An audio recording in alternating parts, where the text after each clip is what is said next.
মাঝে মাঝে পানি এখানে চলে আসছে, সূর্যটা ডুবে গেছে অলমোস্ট, পানি এখানে চলে আসছে। এখানে ওই যে ওখানে মানুষ আছে এখন, জোয়ার আসলে পানি একদম এখানে চলে আসে।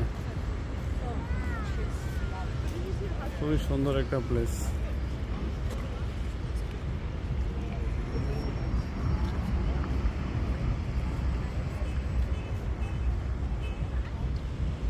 টাউনের এটাই সুন্দর, সি পয়েন্ট সবচেয়ে সুন্দর জায়গা। সবাই আসবেন, এখানে ভিজিট করবেন যারা যারা আসতে চান। সাউথ আফ্রিকা যারা আছি আমরা বাঙালিরা সবাই কাজে ব্যস্ত থাকি, আসা হয় না। আমি আজকে 2 বছর পরে আসছি।